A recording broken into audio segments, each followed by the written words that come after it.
We're joined by Kevin Harvick, driver of the number 4 Budweiser Jimmy John Chevrolet for Stewart Haas Racing.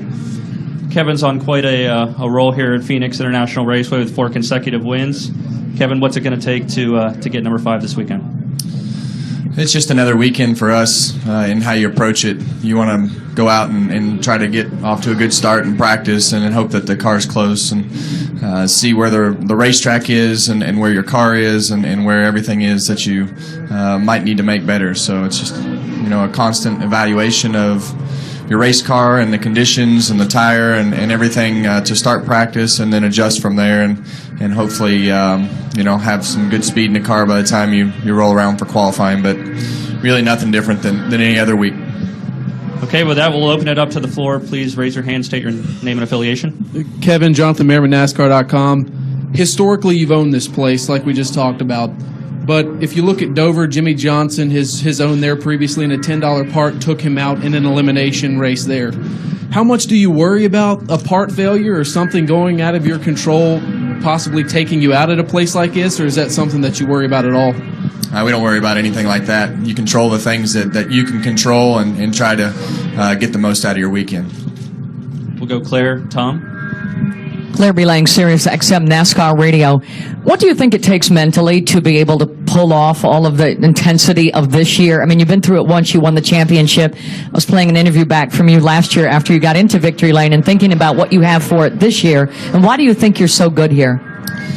I think this particular format has tested the drivers and the teams and just the mental approach to every weekend, every moment, how you react to those moments, and how you move forward through those moments. So every moment is a big moment in this particular format, just because one point or one situation means so much in what you have to do on that particular weekend and what it leads to the next weekend. So I think our team has done a good job of controlling their emotions and things throughout the situations that we've been faced with. You look at this particular chase, it's much different than last year's chase, but in the end, it doesn't matter how it looks on paper. It's still a better position than we were at this particular point last year. So, it's funny that you just have to, you, in a sense, play the game. And every week it's a new game, and you have to approach it the same way that you approached the week before, but every scenario is different. So it's hard to balance that all out, but I think we've done a good job in balancing that out. And as far as the racetrack, it's just been a great place, for me personally through the years, and we've had a lot of really cool moments here with winning our first truck race at KHI and winning a lot of races, throughout the years and in the different divisions, and getting my first win at Stewart Haas here. I believe this was my last win at RCR too. So there's just been a lot of really cool moments, and for me that's really neat because this was kind of through the years when I started racing here in the mid '90s and growing up, coming to watch races here, with my grandpa in the motorhome and sitting around, watching the cars go around the racetrack, and then being able to drive the cars in the Southwest Tour and Winston West, and you still see a lot of those same competitors that show up on a yearly basis to race in different divisions or show up as fans, and you see a lot of fans that have been here watching me race since the mid '90s. So it's just a fun place, and I feel like our for me, whatever reason throughout the years, the flat track stuff has always kind of fit my driving style, whether it be here or Loudon or any of those flatter type of places. Has just been good for us throughout the years. So it's just even after the repave, I think it's still a really good racetrack for us. Let's go Tom and then John. Hey Kevin, Tom Jensen, FoxSports.com. You got 7 teams alive that believe they can win the championship. You guys are the one team that know they can win the championship at this time of year because you've done it. How much of an advantage is that for you? I don't know that we've actually really think about those things. Obviously, we have the experience that we've gone through, but I don't know that that's an advantage at this particular point. I feel like, if you can be successful this weekend, I think it'll be better experience next week, because it's just next week is just such a different week mentally of things that you think about and go through.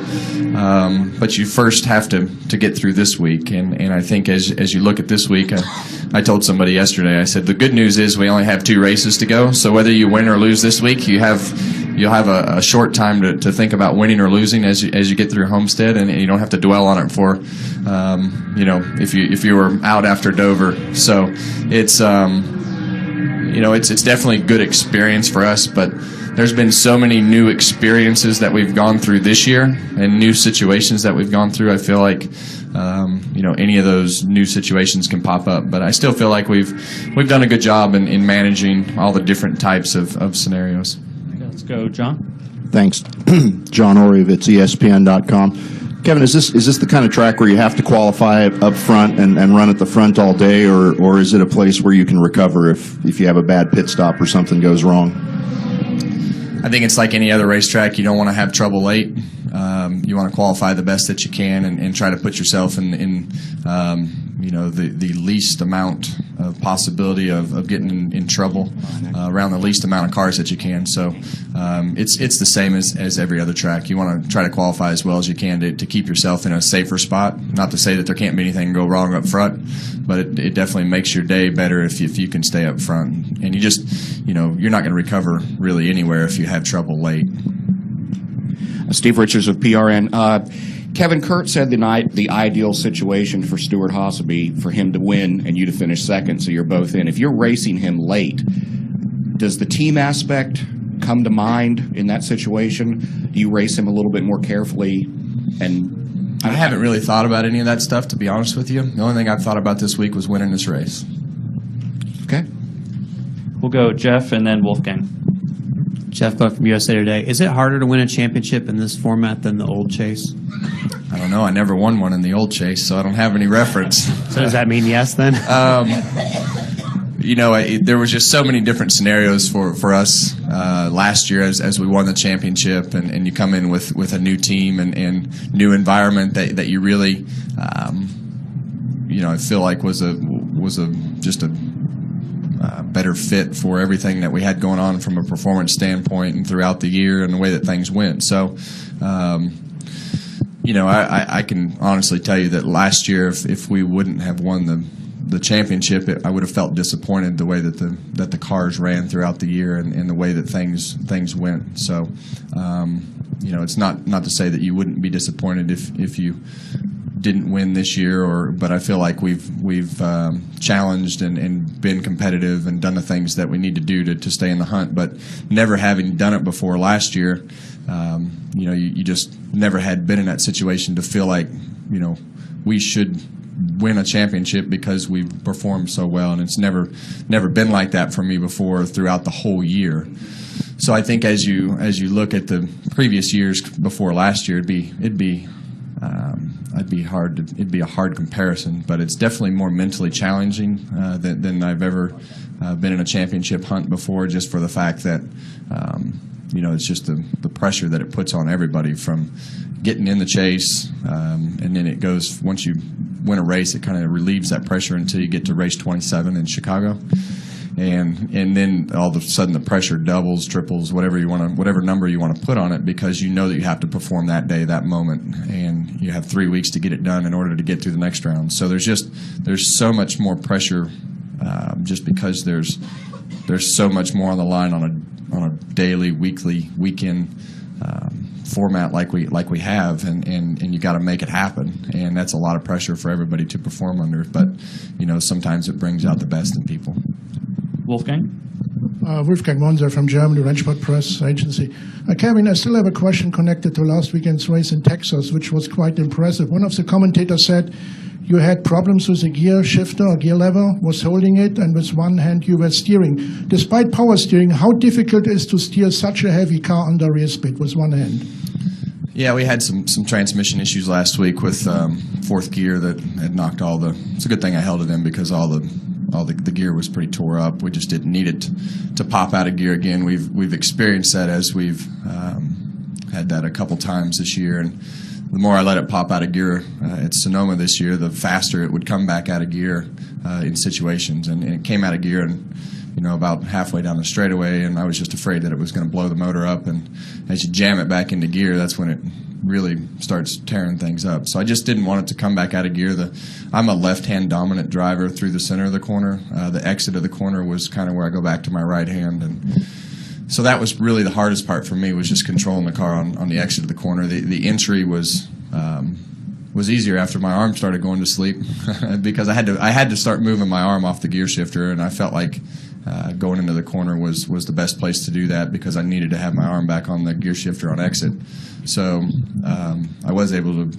I took the chance of putting my arm back on the steering wheel, getting in the corner to try to keep the thing in gear on the exit of the corner, because I felt like at that point I didn't need it to pop out of gear, but if it was going to pop out of the gear, it'd be better in the corner than it was to be in the middle of the straightaway and turn 10,000 RPMs and break a valve spring or something. So it was just a rhythm thing.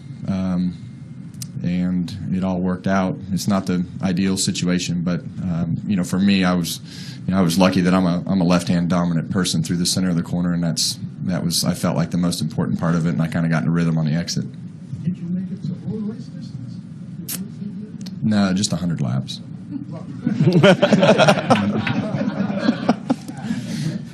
And we'll finish up here with Jerry. Jerry Jordan kicking the tires. Kevin, you may not have to worry about that this week. Can you elaborate on whether or not Rodney changed that? And if he did, do you feel more secure in the new transmission that he was talking about at the end of the race last week?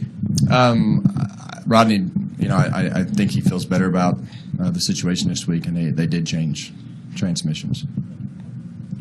Okay, Kevin, thank you very much. Thank you. And good luck this weekend.